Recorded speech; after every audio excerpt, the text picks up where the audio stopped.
We first meet Odysseus in the Iliad, during one of the most famous wars in history, the Trojan War. We think the actual war happened, if it happened at all, around 1200 BC.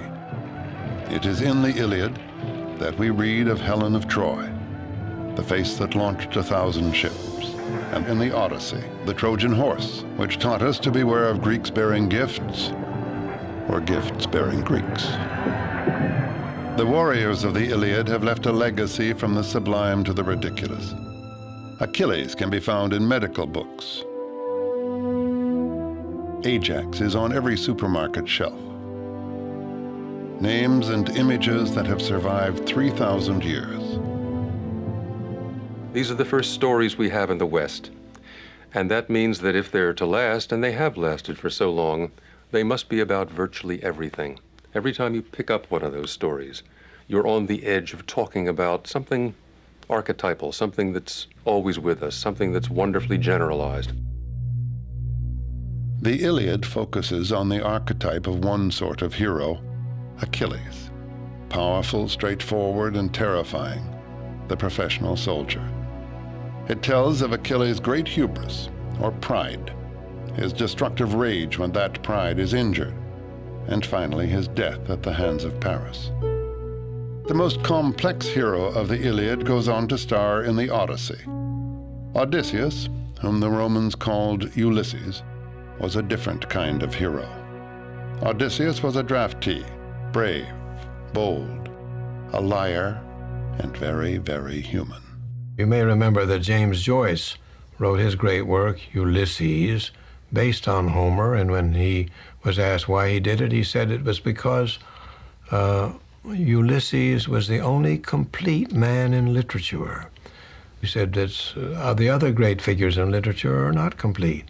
Hamlet was not a complete man, nor any of the other figures who play a leading role in literature. But in Ulysses, we see the person who was canny, courageous, devious, full of love and hate, and ready to face all challenges.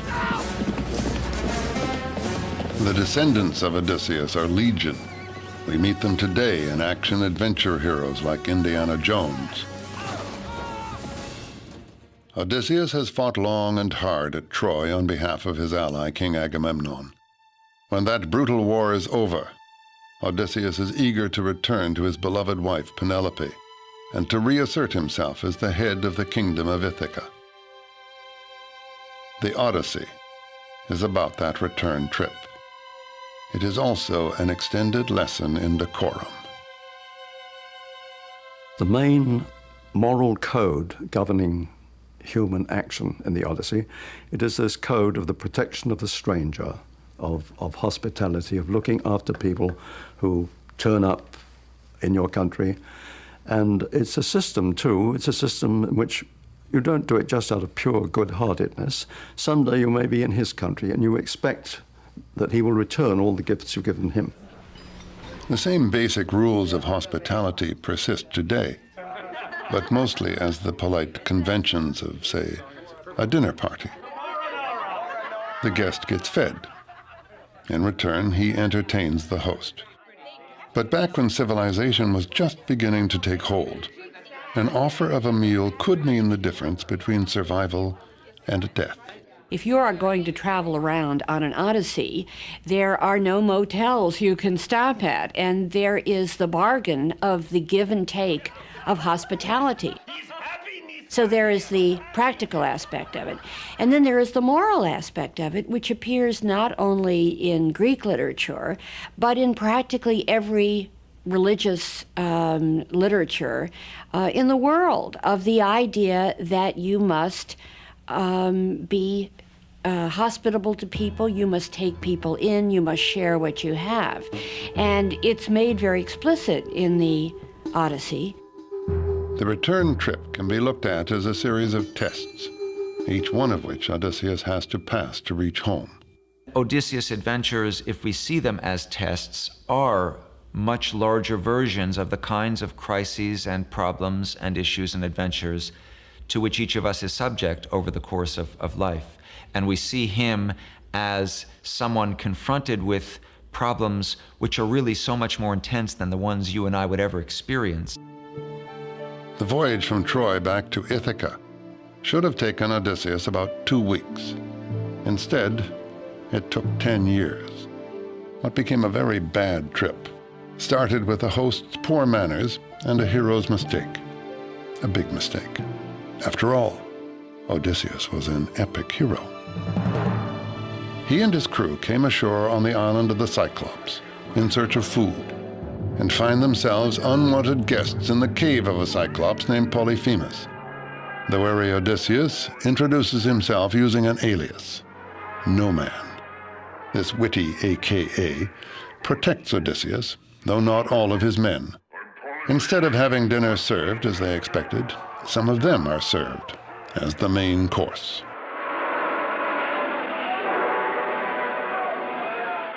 The Odyssey not only contains the basic rule, which is watch out whom you turn from your door, but it is full of marvelous examples of good and bad hosts and good and bad guests. You have the ultimate in bad hosts, who is Polyphemus, who says, why should I bother? I don't feel obligated, which is what a lot of people say today. And so he takes his guests and batters their brains on the floor and eats them.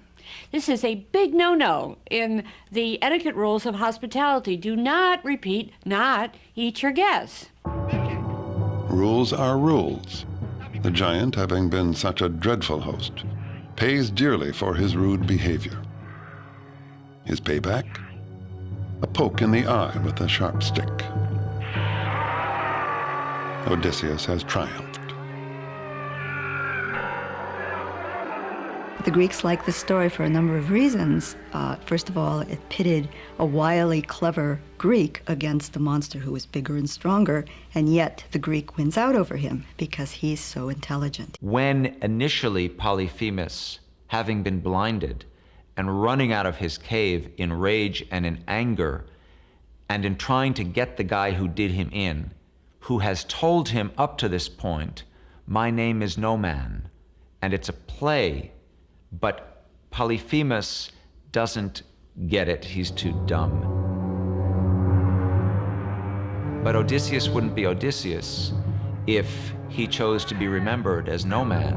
And in fact, we wouldn't be sitting here talking about him if that's all he had said. It's when he believes he's out of Polyphemus' reach that he yells back, the one who has blinded you, I am Odysseus, sacker of cities. Son of Laertes and king of Ithaca! The giant's father, Poseidon, is all-powerful in the realm of the sea. Polyphemus can't retaliate, but Dad can and does. Poseidon consigns Odysseus to wander the sea and will send him through many a dangerous test. And so all of Odysseus' travails at Poseidon's hands, presumably, are a consequence of that need to say who I am. And I remind you in Greek, is ego, his ego, himself. And that is Odysseus. He is self, he is ego, he's the individual. This individual is going to have a long journey home. A Greek historian of the 2nd century BC mapped what he thought was the Odyssey's itinerary. It was a route that took Odysseus to 12 different destinations, including Egypt, Africa, and Sicily, and across thousands of nautical miles.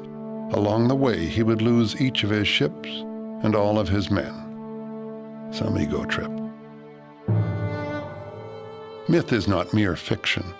Its origins lie in the efforts of early peoples to explain the world about them. Myth can be thought of as a form of history, or even an early stab at science. To the ancient Greeks, the supernatural deities who lived on Mount Olympus represented two things: the forces of nature, like water, wind, and air, and the nature of man, his desire, ambition, anger, and jealousy. And the gods not only reflected the world, they also shaped its destiny.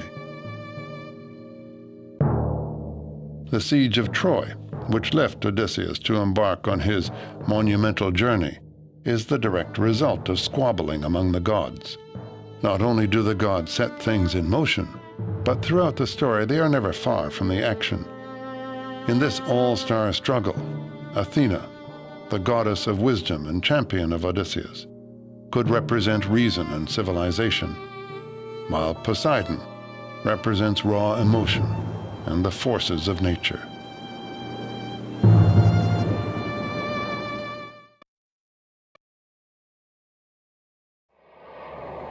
We think of an Odyssey as a long trip, a series of wanderings, a journey filled with adventure and hardships. We all follow our own Odyssey, our own voyage through life, searching for the serenity of home. Homer evoked this human Odyssey in a poem of 12,000 lines, the first known masterpiece. Sing to me of the man, Muse, the man of twists and turns, driven time and again off course once he had plundered the hallowed heights of Troy. Many cities of men he saw and learned their minds. Many pains he suffered, heart-sick on the open sea, struggling to save his life. Launch out on his story, Muse, daughter of Zeus. Start from where you will. Sing for our time, too. Who was Homer? No one really knows. The question has baffled scholars for 3,000 years. The poet who is thought to have created the Western world's first great works of literature is an enigma. Now this guy Homer, did he write both? Or is there a Homer who wrote either? Or is it someone else who happens to be named Homer who wrote these books and not the guy we think? Or is it a compendium that somehow came together during a period that we then associate with someone named Homer? We call him Homer, but we know really nothing about him at all. There are all kinds of legends that he was a wandering schoolmaster who went around reciting his poems. He may even have been a woman. That's what Samuel Butler suggested. But we don't know who he was, or some people even deny, some scholars even wonder whether there was a Homer. So I don't know who Homer is. All I know is that I'm entertained magnificently by what he, she, they, or it offer, and that both the light and the heavy aspects of what they offer are an endless source of amusement and amazement to me. Whoever he was, he evoked an heroic age in his works, a time of warrior kings and courageous seafarers, of a civilization rich in gold. Homer's epic poems have given generation after generation of Greek people enduring legends about their past. Of course, it was all myth, or so we thought. And then along came Heinrich Schliemann, a rich and highly controversial amateur archaeologist who thought Homer was telling history, and he set out to prove it. Schliemann was, as you probably know, a self-educated merchant from Germany who, when he made it in the business world, he fulfilled his boyhood wish to become an archaeologist. And he did it with such excitement and such deep devotion to it that he memorized the Iliad and the Odyssey in the Greek original. He knew them by heart. Schliemann went to Turkey to prove his theory and found what he believed to be the site of Troy. To this day, the find is disputed, but Schliemann was convinced. Next, he traveled to the Greek mainland, to the site of the ancient civilization at Mycenae, purportedly home of the legendary king Agamemnon. Schliemann began excavating just inside the city walls, looking for royal burial tombs. Months later, he struck gold, unearthing 30 pounds of delicate artifacts. Among them, a mask he claimed was the mask of Agamemnon. He had wonderful success at Mycenae. In fact, at Mycenae, I believe, was his biggest success, because he found the only intact royal burials that we know. Almost overnight, he made every academic person who did not believe the stories of Homer rethink the question of historicity in Homer. Schliemann had discovered evidence of a highly developed, warfaring Greek civilization that flourished between 1550 and 1100 BC, the Late Bronze Age. At the height of their influence, the Mycenaeans were established in what is now Sicily, Turkey, Egypt, and northern Greece. It was a rich and powerful civilization, but it ended abruptly. We aren't sure why. We only know that by the end of the 12th century BC, the Mycenaean world had disintegrated. Even its primitive alphabet, what we call Linear B, was lost. The experts suggest invasion, famine, or disease, perhaps a revolt. Some think economic decline inspired Mycenaean marauders to raid other lands and cities, and that the Trojan War might actually have been just 10 years of plunder. In any case, the storied fall of Troy coincided with the splintering and death of the Mycenaean Empire. There followed 4 largely unrecorded centuries, 400 years of darkness. What legends survived did so through a system of oral storytelling. Bards who memorized the tales added their own spin and sang them to audiences all over Greece. The rhythms and structure of music no doubt served as aids to the memorization of thousands of lines of poetry. The word is what ties us to the past, and of course, long before there was writing, mothers were talking to their children, and that was the beginning of the oral tradition. And the oral tradition, which was perpetuated by the bards, was something that preserved the essence of the story and allowed embellishment to meet the expectations of every particular audience. We think Homer lived in the 8th century BC, 300 to 400 years after the collapse of Mycenae, when Greece was emerging from its long night. He was the greatest of a long line of bards, the one who took countless variations on the ancient legends and coalesced them into one great masterwork.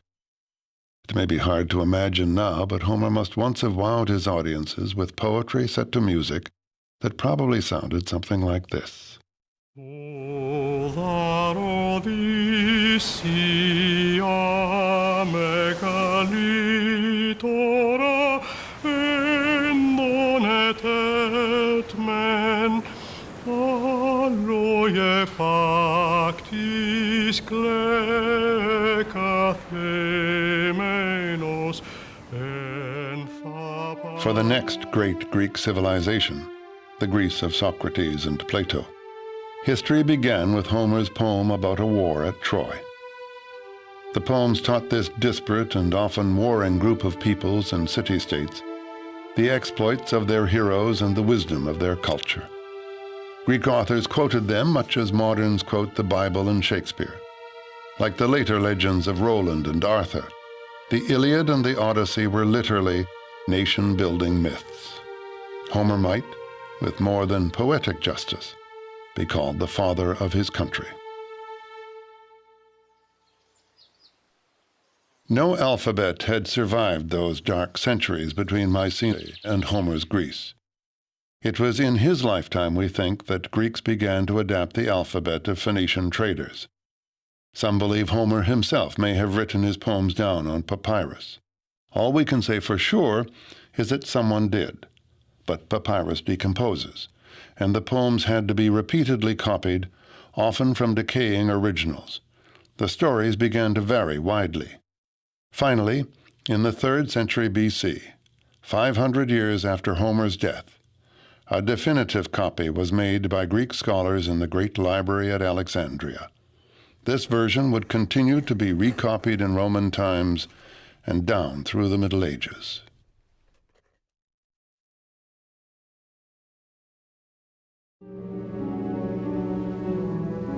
After years at sea, Odysseus wants desperately to get home, but Poseidon keeps him from succeeding. Beset by troubles, he lands at the island of the sorceress, Circe. His men behave badly at her table, and she turns them into pigs. The god Hermes has given Odysseus a potion that makes him immune, and instructs him to sleep with the beautiful witch so that she will return his crew to human form. Well, I always found it, beautiful and haunting, the magical aspect. But it's funny, too, that Circe turns these men into swine, but not because she's a malicious witch, but because in a way she's dispensing justice. They behave terribly at her table, and in a way she's just metaphorically realizing their inner swine, I guess we'd call it nowadays. In a way, they had it coming, and even as a child, I relished that part. The sirens may be the more, if you're talking about the seductive vamp, they seem, I guess they're trying to shipwreck these guys. That seems more abstract malice, whereas Circe would seem to be making a sort of crusader's point. But Circe is only one of several women Odysseus encounters in his wanderings. Women are very important in the poem. Women see him off on all his journeys, and I think, again, this is another metaphor for the simple fact that our mothers give us birth. They start us on life's journey, and of course the other side of the coin from birth is death. And another thing that Odysseus learns in the poem is that he's a human being, or what it is to be a human being. Odysseus later encounters Calypso, the goddess, not the dance. That sets off another seduction and another test for our hero. For Calypso offers him immortality if he will stay with her. But immortality isn't all it's cracked up to be. By the way, Calypso's name in Greek means barrier or concealer. What Odysseus is offered is a vegetable existence, a symbolic death. He rejects it, but he either can't or isn't in any hurry to leave, which may say something about our hero. He spends a year with Circe. He spends a year wining and dining and sleeping with this magnificent goddess. Now, it's true. Because of who he is, he was able to rescue his men. But then, his men and he would have been there forever if they hadn't finally griped sufficiently to say, all right, all right, all right. And now he wants to leave. He spends 7 years with Calypso before we find him on the beach weeping about wanting to go home to Penelope. So those are sides of him which I don't find so admirable. I can't say that if I were in his boots, I would do any differently, but I still don't find it admirable. And so the message that Odysseus is getting is that he should live. He should not ask for immortality through fame or even immortality as the consort of a goddess lonely on an island, such as Calypso offers, but go home and live life and find good things in life and survive as a mortal person. And this is the choice he makes all the way through. I think when you recover from a bad romance, you also think of Circe, Calypso, the vamp or the side trip on life's journey. And Penelope's in the background of the Odyssey at all times. She's at the end of the line. But there's a lot of forays and side trips in the Odyssey that makes it surprisingly modern. The Odyssey has been recreated as entertainment countless times. This silent film version was made in 1924, long before anyone thought of a character like Big Bird. During the Middle Ages, the works of Homer survived primarily in the monasteries, but the Renaissance resurrected him, and the first printed editions of Homer appeared in Florence in 1488. Soon they were available all over Europe. He was a hit again. His poetry has been translated from the Greek into every tongue imaginable, and he has inspired more than just the translators. Homer's the beginning of the epic tradition. Without Homer, I guess there would have been a Virgil, but he wouldn't have been as good. There would have been a Dante, but he wouldn't have been as good. There would have been a Milton, but he wouldn't have been as good. And so on, through Keats, through Tennyson, through James Joyce. That's where Homer goes. And that's why a whole literary tradition comes out of him, depends on him, and by the same token is constantly bringing him back into life. More recently, Mark O'Donnell has brought him back to life, if only to get over him. Actually, Homer is the protagonist's homosexual lover in O'Donnell's latest novel. But the earlier Homer has an important place in this writer's intellectual universe. the Odyssey in particular. Well, the neat thing about the word Odyssey is that it's entered our language as both the definition of the novel and the definition of life itself. That you say, oh, that was an Odyssey, whether you're talking about a long book or a crazy life. That's a sign of the Odyssey's power. First of all, that it's the first novel, and that's sort of primordial. Plus, you mix in the magic and the travel, and it gains quite a power and stature.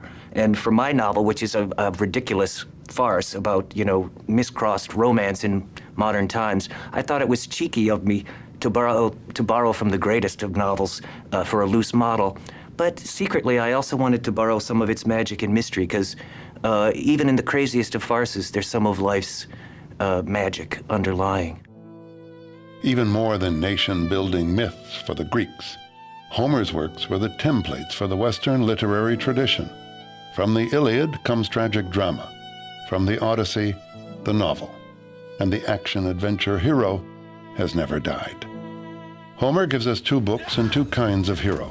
Which do we prefer? Achilles, who throws himself into the fray heedless of the outcome, or Odysseus, who schemes to win and survive? Indiana Jones is certainly one of the most popular heroes of today. All my little nieces and nephews know who he is. And he's more than creatures like Rambo or Arnold Schwarzenegger's Terminator, who are just mere brute force. He's like wily Ulysses in that he's got a PhD in archaeology, and he can not only, dodge the arrows and steal the object, he can also recognize its value and appraise it for you.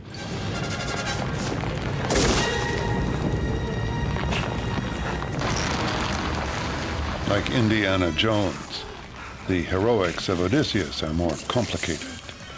He has one other added quality, which is a very fertile intelligence and a willingness to lie in order to get what he wants, which is certainly not part of Achilles, who hates, like the gates of hell, the man who thinks one thing and says another, which is exactly a wonderful description of Odysseus. He's doing this all the time.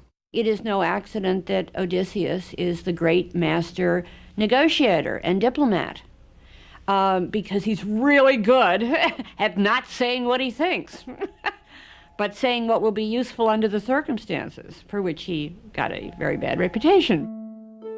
Homer had anticipated Machiavelli. Complete honesty may not always be the best policy. People always say, why can't they say what they really mean? Because if you say what you really mean when you have a volatile situation like that, you mean, I'd like to bomb you back to the Stone Age. That's what you really mean.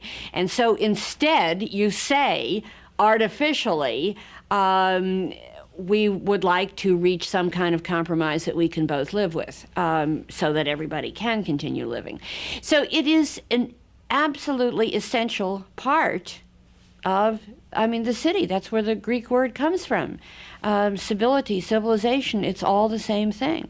I think Odysseus is a hero who can be admired for different reasons at different times. He's a survivor, basically. People like to see him as a hero, but in fact he's almost an anti-hero. For quite a while, virtue was essential for a proper hero, but not for Homer, and obviously not for us. If you depicted a perfect person now, it would have to be for a lampoon, Dudley Do-Right, Roger Ramjet, an absurd paragon of virtue. We doubt virtue now, so super virtuous heroes are a little harder to take.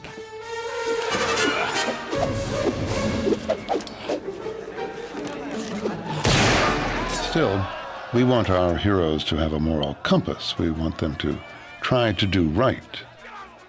To do the classy thing. And they occasionally say, what would, Frank Sinatra or St. Augustine do in this case? What would Abe Lincoln do? They talk about a collapse of morals. My idea of a hero is not necessarily vanquishing in battle, but treating everyone with respect and surviving, if nothing else. That's the bottom line.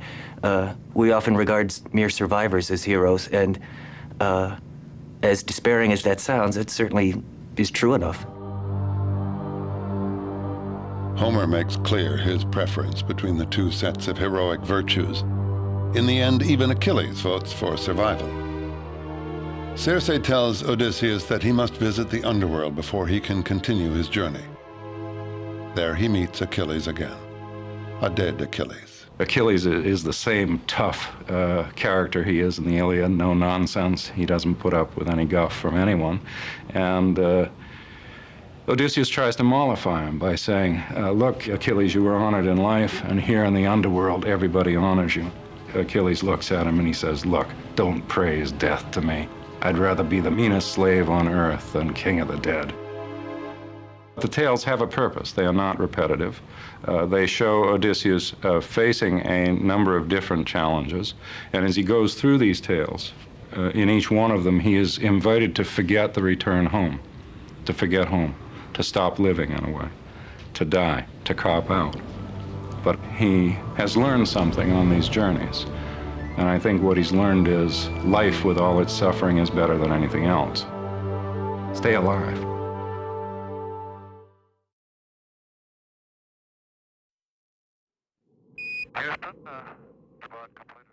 Let's make sure we don't blow the whole mission. Things were getting colder. We were not getting any sleep. The strain and the stress was slowly gathering on us.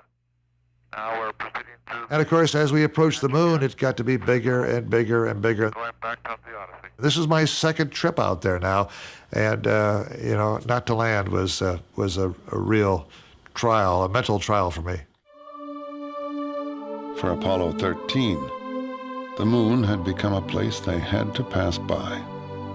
Just as in the Odyssey, the adventurers had to pass by the seductive sirens in order to get home. And we looked down at those ancient old craters as we skipped across. There is a tremendous drawing power. Just 60 miles below, you know, we could land and walk on the surface of the moon. The siren song. Odysseus is told to stop up his ears against creatures whose beautiful song lures sailors to their death. He has himself tied to the mast, so he can both listen and resist. The sirens became aware of the sea-swift vessel running by them, wherefore they clearly sang to us their song. Hither, come hither, O much-praised Odysseus. Come to us, O glory of Achaea. Bring your ship to land so you may listen to our voices. Never yet has any man in a dark ship passed us by without lending ear to the honey-sweet music of our lips, to go away spirit-gladdened and riper in knowledge. We know all that comes to be on the much-nourishing earth. My heart desired to listen, and I told my companions to free me. They bound me in further bonds and constrained me more.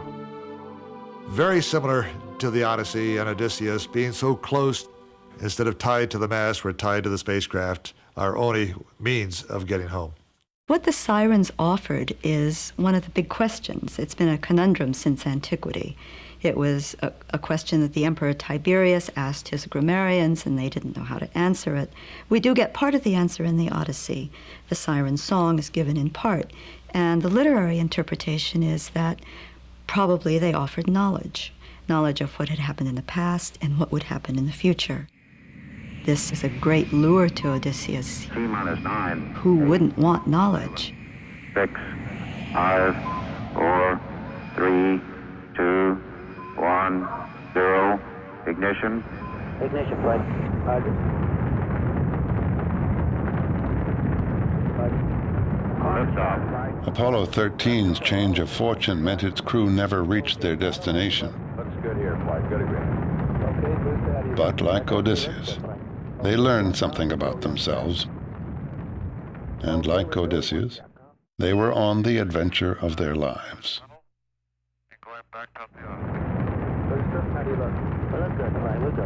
Okay, badass. We're go, flight. Looks good here. I think we are all somewhat explorers. I mean, we all have that fascination about doing things, whether it's in our fantasy or whether we actually do things. Guidance. Go, guidance. We've had a hardware restart. I don't know what it was. Okay. Houston, we've had a problem.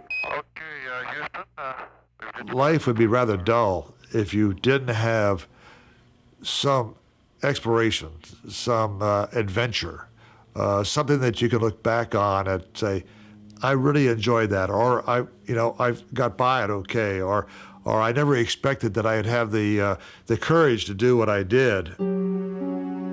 Odysseus has been years on his journey now, sailing from one ordeal to another, and more to come. Having gotten past the Sirens, Odysseus knows his route will take the ship past the deadly whirlpool Charybdis and the many-headed monster Scylla, who lives in a cave above the sea. And between them he must make a choice. Which is the lesser evil? He always has choices. He has the choice of going past Scylla or taking the route of the whirlpool, and he's been told that if he takes the whirlpool, it's most likely that the whole ship will be destroyed, sucked down into this terrible Charybdis. On the other hand, he knows that if he goes past Scylla, he will lose 6 men. So he decides not to tell his men about that, because he realizes that if they knew that 6 of them would die, they would stop rowing in that direction. And he tries to fight Scylla, but she cannot be fought. He has been told that too. And before he even sees her coming, Scylla has taken 6 of his men and is eating them up in the mouth of her cave. And he thinks this is the most horrible sight he's ever seen. But he gets through. We're often faced with lousy choices. Life seems to be a long succession of trade-offs, and survival itself comes at a price, as Odysseus has learned. Homecoming is an eternal theme, an archetype, as strong today as in the time of Odysseus. The theme of homecoming appeals to everyone.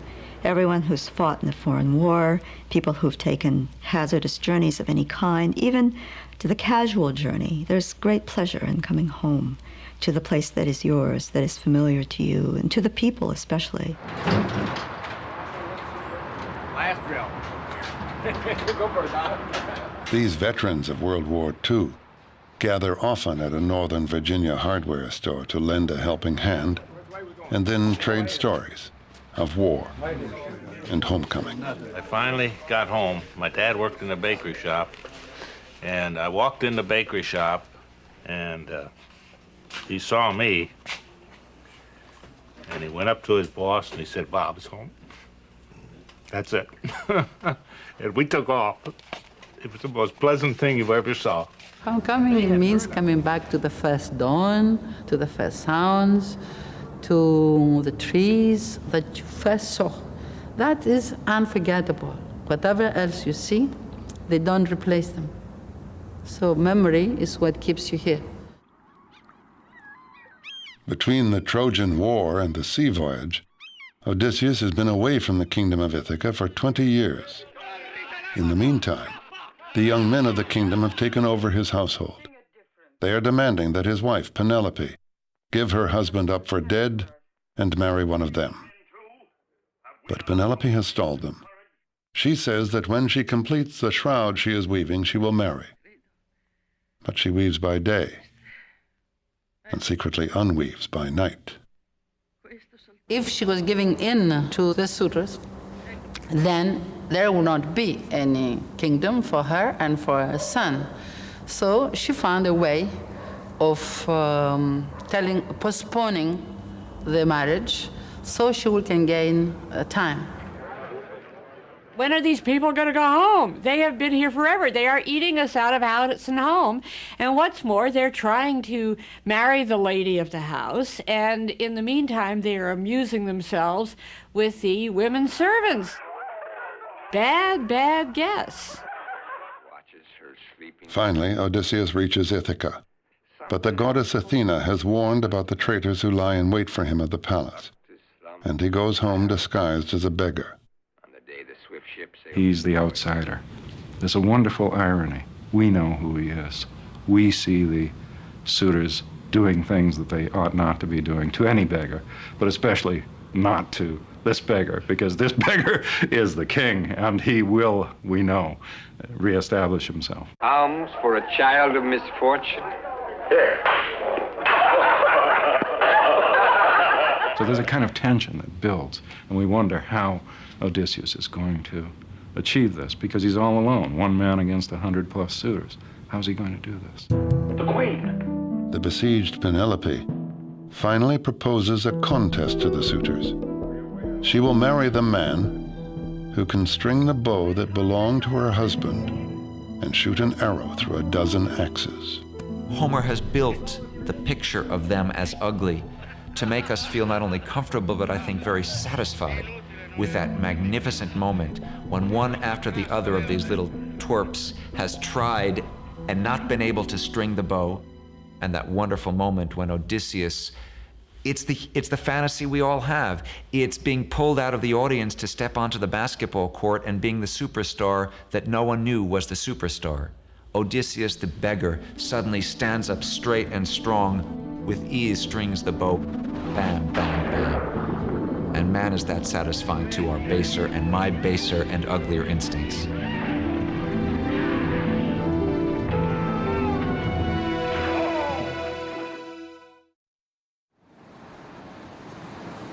The tests are over, at least for now. And for the first time in 20 years, Odysseus and Penelope embrace. Really home at last. That's not icing on the cake. That's the very cake itself. That's the very substance of the poem.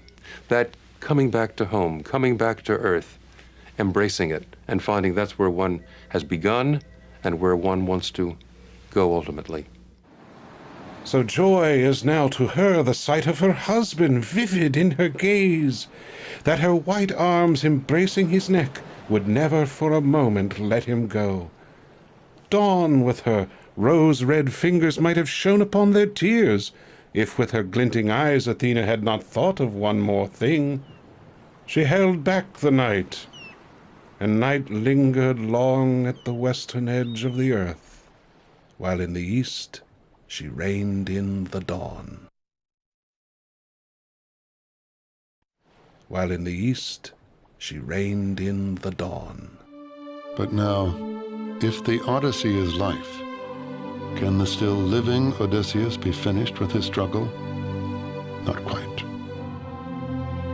After setting his own house in order, he must negotiate a truce between his supporters and the relatives of the suitors he has just slain.